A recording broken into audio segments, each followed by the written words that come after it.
दोस्तों आज हम बात करेंगे भारतीय संविधान सभा तथा संविधान का निर्माण कैसे हुआ।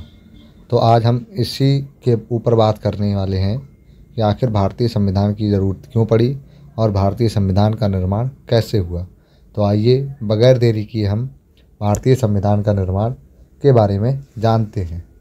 भारतीय संविधान का निर्माण सर्वप्रथम बाल गंगाधर तिलक के द्वारा 1895 में स्वराज विधेयक द्वारा इसकी मांग की गई थी। 1916 में होम रूल लीग आंदोलन चलाया गया, जिसमें घरेलू शासन संचालन की मांग अंग्रेज़ों के द्वारा की गई।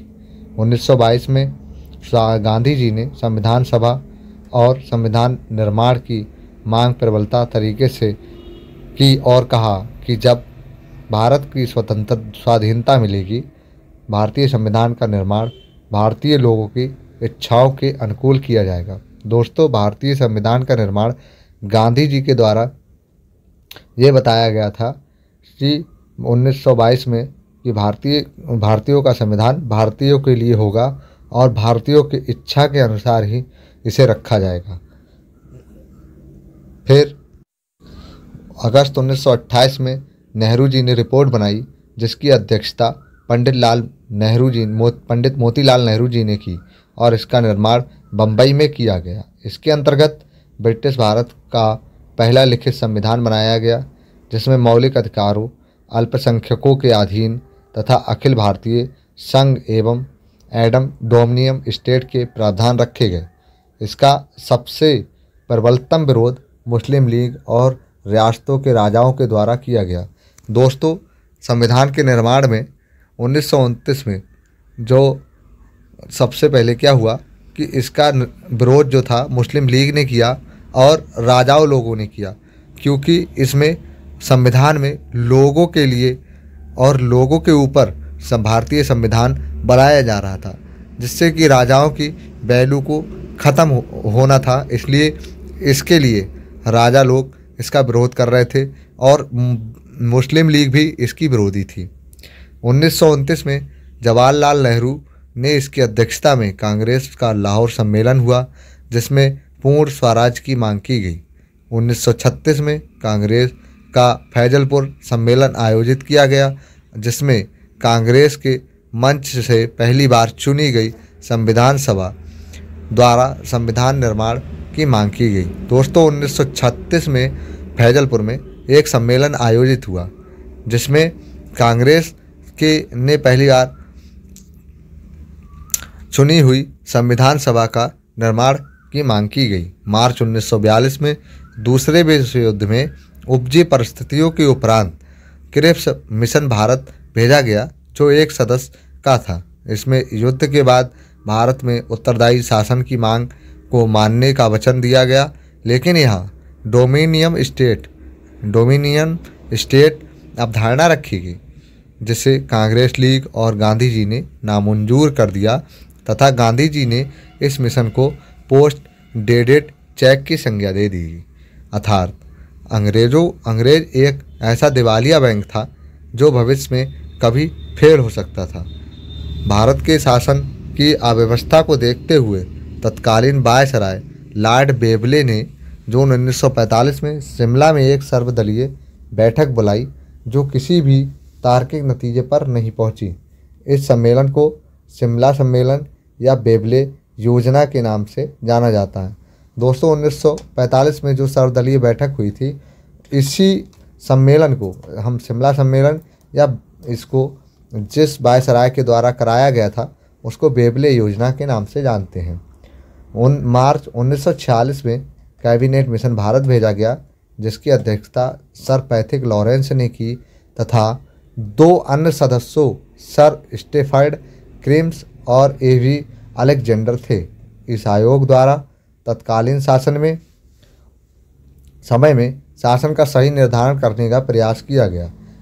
इसकी सिफारिशों के आधार पर संविधान सभा की रचना की गई, जो निम्न प्रकार है। आइए हम इसको एक एक करके देखते हैं। भारतीय संविधान की सभा में सदस्य और 389 निर्धारित की गई। दोस्तों, भारतीय संविधान सभा में सदस्यों की संख्या जो थी वो 389 निर्धारित की गई, जिसमें ब्रिटिश भारत से 292 सदस्य थे, चीफ कमिश्नरी से 4 सदस्य थे, देशी रियासतों से 93 सदस्य और ब्रिटिश भारत और चीफ कमिश्नरी क्षेत्रों के से सदस्यों का निर्वाचन किया गया। प्रत्येक 10 लाख की जनसंख्या पर एक सदस्य चुना जाएगा। फिर सदस्यों को 3 भागों में बांट दिया गया, एक सामान्य, मुस्लिम और सिख। सामान्य में सभी लोग जैसे हिंदू धर्म, मुस्लिम और सिख, इनको बांटा गया। पृथक पाकिस्तान को मांग को नामंजूर कर दिया गया और भारत से पाकिस्तान अलग करने की मांग को उन्होंने नामंजूर कर दिया। इसी आयोग की सिफारिशों के आधार पर जुलाई 1946 में चुनाव संपन्न कराए गए, जिसमें कांग्रेस ने 208 सीटें तथा मुस्लिम लीग ने 73 सीटें और अन्य लोगों ने 15 सीटें जीती। 4 चीफ कमिश्नरी क्षेत्र में दिल्ली, कुर्ग जो आज का कर्नाटक है, और अजमेर मेरवाड़ा, ब्रिटिश बलूचिस्तान जो कि आज का पाकिस्तान है। इसी के आधार पर अंतरिम सरकार का गठन 1946 में किया गया, जिसमें 2 सितंबर 1946 से कार्य करना प्रारंभ किया, जिसमें मुस्लिम लीग ने भाग नहीं लिया। दोस्तों, भारत के संविधान में मुस्लिम लीग ने 1946 में भाग नहीं लिया था। इस सरकार का अध्यक्ष तत्कालीन वायसराय लॉर्ड बेवले था तथा उपाध्यक्ष इसके पंडित जवाहरलाल नेहरू बने। इस सरकार ने सदस्य संख्या नेहरू सहित 14 रखी गई। 26 अक्टूबर 1946 को इस सरकार का पुनर्गठन किया गया। लीग ने 5 प्रतिनिधि इसमें शामिल किए गए। मार्च 1947 में माउंटबेटन भारत के वायसराय बने। इन्होंने 3 जून को एक योजना प्रस्तुत की, जिसे विभाजन माउंटबेटन जून योजना के नाम से जाना जाता है। इसे 18 जुलाई 1947 को ब्रिटेन के राजा के पास भेज दिया गया। इस योजना की क्रियान्वयन 15 अगस्त 1947 को भारत स्वतंत्रता अधिनियम में हुई। भारत को 2 राज्यों में बांट दिया गया, मतलब 2 डोमिनियन में बांट दिया गया। नंबर 1 भारत और नंबर 2 पाकिस्तान। भारत से ब्रिटिश सम्राट के सभी अधिकार हटा लिए गए। पूर्वी बंगाल, पश्चिमी बंगाल, सिंध, उत्तर पश्चिमी सीमांत प्रदेश तथा असम का सिलहर जिला पाकिस्तान को दे दिया गया। भारत का शासन जब तक संविधान का निर्माण पूर्ण न हो 1935 के भारत शासन अधिनियम से चलाया जाना तय किया गया।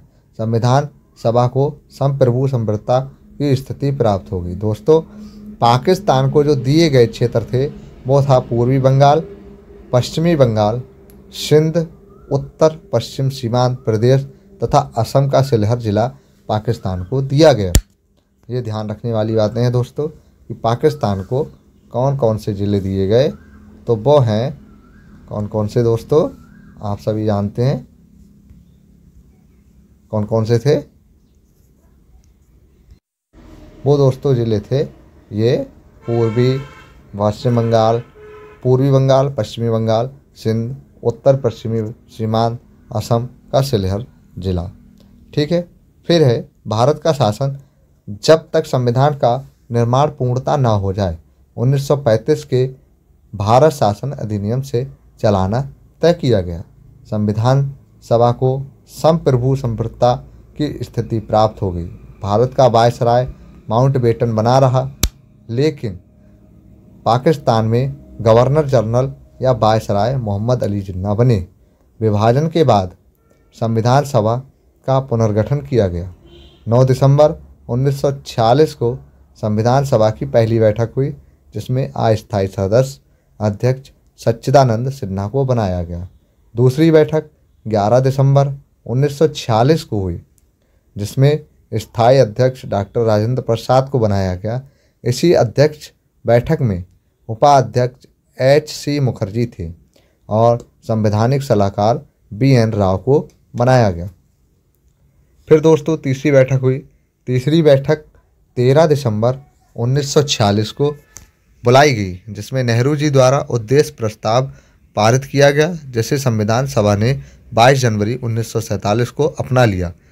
इन्हीं उद्देश्यों प्रस्तावों के आधार पर भारतीय संविधान की प्रस्तावना निर्मित की गई। दोस्तों, 22 जनवरी 1947 को उद्देश्य प्रस्ताव को अपनाया गया और इसी के आधार पर उद्देश्य प्रस्ताव के आधार पर भारतीय संविधान का प्रस्तावना का निर्माण हुआ। दोस्तों, 3 बैठकें हुई। एक बैठक 9 दिसंबर 1946 को, जो कि सच्चिदानंद सिन्हा के द्वारा। दूसरी बैठक 11 दिसंबर 1946 को, जो डॉक्टर राजेंद्र प्रसाद के द्वारा। और 13 दिसंबर 1946 को, जो कि उद्देश्य प्रस्ताव नेहरू जी के द्वारा प्रस्तुत किया गया। संविधान सभा द्वारा निर्माण हेतु कुछ समितियों का गठन किया गया, जो इस प्रकार थी। समिति और अध्यक्ष: संघ शक्त समिति जवाहरलाल नेहरू के द्वारा, संविधान समिति जवाहरलाल नेहरू के द्वारा, राज्यों की लिए समिति जवाहरलाल नेहरू के द्वारा,